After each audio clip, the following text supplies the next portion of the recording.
great sunshine and sunny day to each and every one of us. So, yeah, vlog time again about the goodness, faithfulness of Jesus sa buhay ng bawat isa sa atin, no? So, ito po ang nakalagay dito sa mga Bibles.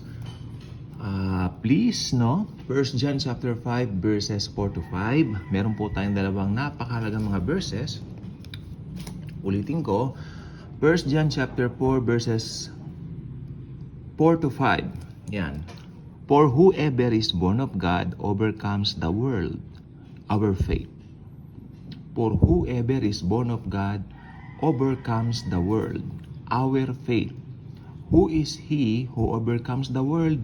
But he who believes that Jesus is the Son of God. Keyword po natin dito yung faith at saka yung believes, di ba? Nandyan po ang tinapos na gawa ng Panginoong Hesukristo. God of God siya, Diyos siya, naging tao siya. Pero, paano magiging epektibo yung ginawa niya sa krus ng Kalbaryo sa buhay ng isang tao? Yan ang maganda natin pag-usapan, no?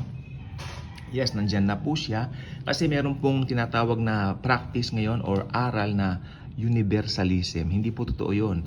Ang kanila pong tinuturan, ligtas daw lahat ng tao. Even without going to Jesus, even without going to the cross, ligtas na raw ang tao. That's a big lie from the pit of hell. Hindi bababa ang Panginoong Jesucristo rito kung ganun lang ang konsepto na kanyang nasa isip. Ang kanya pong nasa isipan ay tulad nung kay Moises. Nung natatandaan po ninyo, natuklaw ng mga ahas yung mga tao. Tapos ang sabi ng Panginoon dito kay Moises, kumuha ka ng tansong ahas, gumawa ka ng tansong ahas at ito ipulupot mo doon sa isang kahoy. At sabi ng Panginoon, kung sino ang titingin diyan, gagaling doon sa pagkakatuklaw. Okay? Nangyari, ganun nga po. Yung mga tumitig doon sa bronze snake na nakalagay doon sa pole, gumaling. Yung mga hindi tumingin, napahamak po sila. So, ganyan lang po kasimple. Old Testament pa lang po yan, ha. Ang Old Testament, ito po ay shadow. Shadow pa lamang nung mga katotohanan na mangyayari sa New Testament, which is the substance, the Lord Jesus Christ Himself. So, ganun din po tayo ngayon. Kung sino man ang mananampalataya doon sa nakapako sa krus ng Kalbaryo, or should I say, doon sa napako, tapos na hindi ba? Kapi ko, baka lumamig, sandali lang po. Sayang naman, di po ba? Bali. So, kung sino man ang titingin doon sa napako sa krus, pangako ng Panginoong Ama o God the Father, maliligtas. Sapagkat napakahalaga kay Ama o kay God the Father, yung ginawa ng kaniyang anak, ang God of Gods na si Jesus sa krus ng Kalbaryo. Napakahalaga po niyan sa kanya. So, titigan niyo ang aking anak na si Jesus.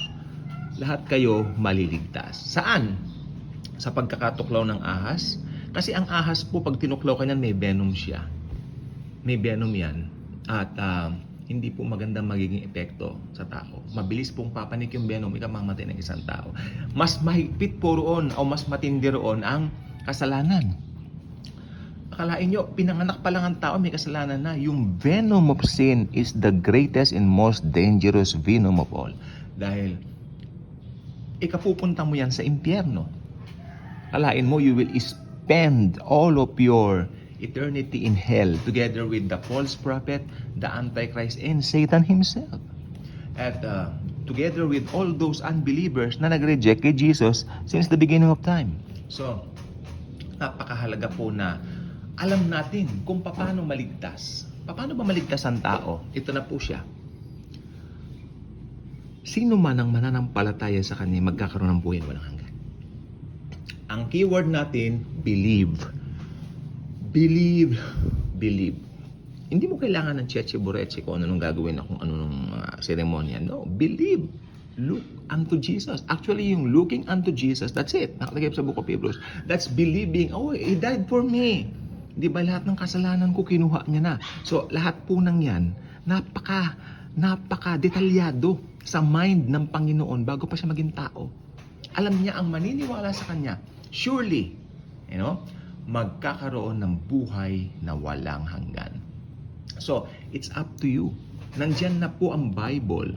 Nandyan po ang paraan para maligtas tayo. Nakasulat sa Bible. Especially sa Book of John. Umuulan din ng mga patotoo kung paano maliligtas ang isang tao laban sa kapangyarihan o venom ng kasalanan. Yan ay walang iba kundi ang nag-iisang solusyon sa kasalanan, ang Diyos ng mga Diyos na naging tao, si Jesus Christ. Dahil, kalain po ninyo, dugo ng Diyos ang nabubo doon. The blood of God ang nabubo doon sa krus ng Kalbaryo. So, powerful blood yan. Sa Old Testament, yung mga inaalay lang ng mga tao ay mga kambing, dugo ng kambing, guya, tupa, yung mga maliliit na pati yung mga itik, yung mga ibon na maliliit yata, pati yun tinatanggap as a sacrifice, So, yung mga tipong ganyan. So, lahat po na yan ay ceremonies laang So, pero ang totoo diyan, yung ang Panginoong Jesucristo, perfect yung kanyang kamatayan sa cross. Wala ka nang hahanapin pa doon sa kanyang kamatayan sa cross. That's a perfect death to redeem us from sin. That's why if you're not yet a subscriber of this channel, I invite you to do so. Click mo ang notification bell. Share mo ang video nito. Tiyak marami magbe-benefit. Lalo na po ngayon, papalapit na po ng papalapit ang panahon. Okay? Igala po ninyo sa paligid ng inyong mga mata. Iba na ang priority ng mga tao. Parang ang mga tao ngayon nakafocus na lang sa material. Parang pag magsasalita ka ng mga bagay na spiritual sa kanila about Jesus, hearing the words of Jesus, mga ganyan, sila po ay parang tumatawa. Parang they don't take it seriously. Pero tayo mga Kristiyano, ma-open ba tayo dito? Hindi po. Ipag-pray po natin sila. So, subscribe, click mo ang notification bell, share this video. Marami magbe-benefit. Promise. Thank you. And as always and forever, Jesus truly loves us all.